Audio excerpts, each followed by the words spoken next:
Bang Andreas, tanggapan Bang Andreas mengenai perjalanan dari kasusnya Harun Masiku, ada pencekalan Yasona, bahkan Bu Mega juga mengeluarkan statement yang mengatakan akan datang loh jika Hasto ditangkap. Bagaimana sih PDIP melihat kasus yang akhirnya menjerat Sekjen PDIP yang hari ini jadi tersangka, tapi tidak ditahan? Ya, Afni, pertama saya sekarang tidak ketua DPP lagi gitu. Ya, saya politisi PDI Perjuangan. Jadi politisi PDI Perjuangan saja, baik. Ya, cuma saya juga ikut mengikuti kasus ini gitu. Jadi kalau ada drama tuh biasanya ada babak-babaknya. Ini udah babak gimana sih kalau kacamatanya PDIP ini udah babaknya mau ending apa masih panjang? Udah berapa tahun? Udah 4 tahun, saya Bang ingat tahun Andreas. 2020 tuh saya pertama yang datang ke sini untuk termasuk memberikan penjelasan soal ini. Tapi kalau kita lihat drama itu kan apa? Kisah cerita yang dipertunjukkan kan. Biasa dia melibatkan ada emosinya, ada konfliknya, gitu, ada tragedinya di situ. Jadi ya saya kira benar juga kalau Alfi bilang ini atau dibuat judul ini judul dramatisasi gitu kan. Yang main drama nih siapa? Ya kita di drama juga biasanya ada aktor-aktornya kan. Iya. Nah nggak tahu nih ada aktor yang lama, aktor yang menghilang, aktor protagonisnya, aktor antagonisnya. Oke. Tentu ada sutradaranya juga. Ngeri nih. Ada penulis skenarionya juga, ada produsernya juga. Nih. Tapi biasanya happy ending, Pak. Ini happy ending nggak kira-kira nih? Tapi kita nanti mungkin yang menarik itu mungkin produsernya yang menarik. Orang pengen tahu siapa sih sebenarnya produser dari drama ini. Orang pengen tahu siapa sih sebenarnya sutradara. Sutradara biasanya kelihatan gitu. Tapi kalau produser enggak ya? Biasanya produsernya biasanya ya produsernya juga ganti mungkin kan produsernya ganti. Jadi PDIP melihat ini sebagai drama gitu, Bang Andreas. PDI belum melihat, Alfi sudah tulis ini dalam bentuk sebagai karena kan kurang lebih rasanya kan kayak gitu. Dan ini masalahnya gini, ya mantan penyidik KPK bilang PDIP yang main dramanya. Betul, justru itu. Viktimisasinya dari PDIP. Jadi kan ya biasanya kan media kan mengekspresikan apa yang ada di masyarakat kan. Iya. Jadi mungkin masyarakat juga melihat ya ini kayak drama aja kita nonton tiap hari nonton drama. Nah pertanyaan apakah persoalan hukum itu perlu didramatisasi gitu. Kan harusnya enggak ya kan? Ya enggak dong. Proses dong. Ya enggak dong. Kan hukum itu kan Ibu Yanti nanti bicara hukum itu kan bicara soal fakta, soal fairness, soal bagaimana menegakkan keadilan. Masa kita main drama di dalam hukum? Bahaya kalau kita main drama di dalam hukum. Bisa nggak kalau saya tarik kesimpulan bahwa kemudian Hasto ini menjadi korban dari drama permainan dalam hukum ini? Ya itu tadi makanya peran antagonis mungkin yang digebuk-gebukin, dia gebuk-gebukin gitu kan. Tapi ya itu tergantung daya tahan gitu kan, bagaimana berperan di dalam situasi seperti ini. Di dalam drama itu kalau memang ini drama kan. Atau daya tahannya Hasto dalam drama ini dan PDIP menurut Bang Andreas gimana? Ya lihat aja sampai pertunjukan drama ini sampai di mana gitu kan. Tapi kalau Hasto kan mengikuti semua proses ini, dia taat hukum dan dia mengikuti secara serius gitu. Di dalam kan kita lihat kan bagaimana proses itu dari sekian lama sampai sekarang dan tadi. Nggak selesai. Yang main drama tuh siapa, Afi? Justru kan menjadi pertanyaan siapa sutradaranya di sini? Siapa produsernya? Jadi PDIP melihat bahwa ini yang terjadi murni bukan kasus hukum, ada campur tangan politik di situ. Ya kurang lebih seperti itu kan, seperti banyak yang ditanggapi orang juga gitu kan. Tapi kok bisa? Pertanyaan yang lebih penting itu apakah ini proses yang fair atau tidak gitu. Oke. Kalau ditanya gitu kan berarti rasanya enggak untuk PDIP dan Bang Andreas. Kita tanya dulu sebagai pengalaman sebagai mantan penyidik KPK, Mas Yudi. Menjawab tadi pertanyaan Bang Andreas bahwa menurut Mas Yudi, apakah proses yang berjalan kasus Harun Masiku, ada pencekalan Yasona, bahkan juga atau dicekal, tersangka dan lain-lain itu apakah benar ada sutradaranya atau KPK benar-benar menegakkan proses hukum yang berkeadilan?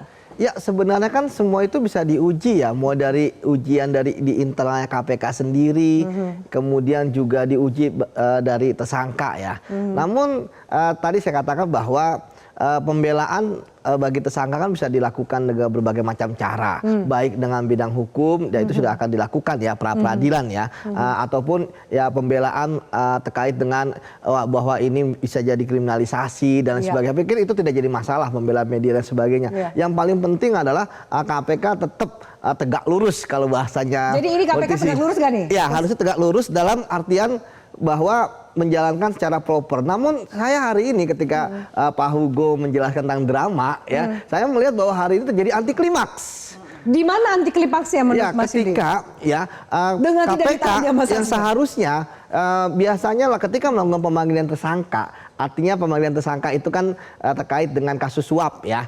Ini kan berbeda dengan kerugian keuangan negara. Ketika memanggil kasus suap, kita tahu bahwa dalam kasus suap dan Pak Hasto pun ada perintangan penyidikan. Ya. Itu biasanya penyidik berarti sudah akan merampungkan berkas. Ya. Kita tidak berbicara bahwa ada alasan objektif, ada alasan subjektif ya, tetapi lebih kepada alasan teknis ya, bahwa ngapain Anda memeriksa tersangka ya, kemudian tidak ditahan, malah dipulangkan.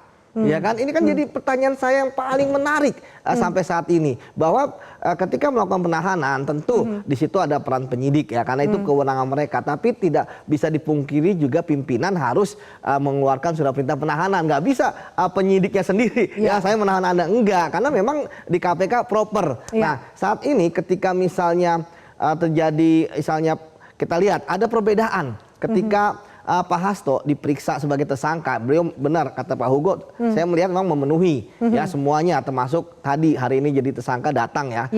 Kemarin kan nggak datang karena minta penjadwalan, dan saya melihat bahwa kok jadi ada beda gitu ya, bahwa sebelumnya saya dengan ngelihat diskusi ya dengan teman-teman itu garang-garang banget loh, wah KPK-nya garang? Enggak, apa namanya, isu-isu yang disampaikan itu garang sekali gitu kan. Ini KPK edisinya Pak Jokowi misalnya, ini ada titipan, ini ada ini gitu. Tapi kalau sekarang udah mulai agak adem gitu kan. Pak Hugo ya drama dan sebagainya kan, sebenarnya sebelumnya nggak segalak dulu gitu. Sebelumnya lebih keras gitu kemarin. Oh, Ini menurut saya kan sangat menarik. Ya KPK juga bijak gitu kan, akhirnya nggak menahan. Kemudian benar, ketika KPK nggak menahan, saya merasa bahwa ini mereka melakukan momentum gitu. Wah, udah nggak perlu tahan. Nah, kalau tahan pasti akan lebih membara gitu kan.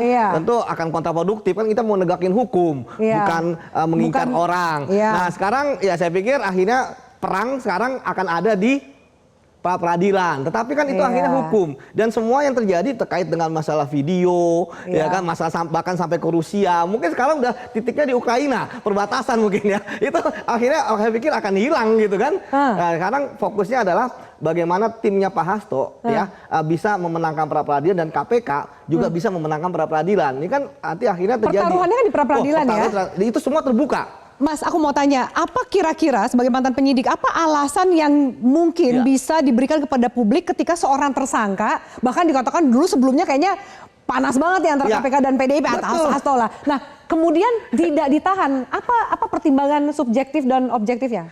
Ya, tadi internal kan, dan eksternalnya. Tadi saya katakan ya, kita nafikan dulu alasan objektif dan subjektif. Tapi begitu KPK tadi mengatakan bahwa belum melakukan penahanan, belum ya, bahasanya adalah karena belum ada saksi-saksi lainnya bisa sebagainya, untuk apa? Tapi udah tersangka. Ya makanya untuk apa udah jadi tersangka, itu yang pertama. Kemudian yang kedua, ingat loh, ketika ada pemeriksaan saksi-saksi, itu kan sifatnya adalah pertama menambah alat bukti, yang kedua memperkuat alat bukti yang sudah ada, yang ketiga mengembangkan perkara. Bukan permasalahan ditahan atau tidak ditahan.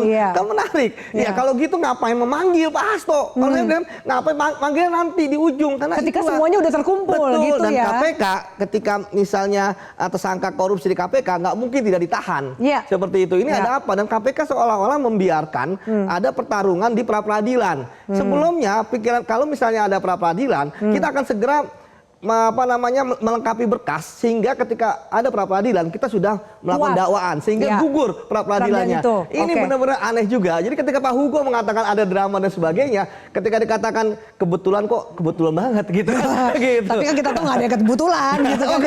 Kebetulan. Oke, baik. Saya minta ke Mbak Yanti, sebelum saya ke Bang Henry Satrio, ini pasti udah siap menyiapkan penjelasan, kok ada kebetulan, drama yang berbabak, nggak selesai-selesai ya kan, kemudian tiba-tiba adem dan melunak. Jelajahi cara baru mendapatkan informasi. Download Metro TV Extend sekarang.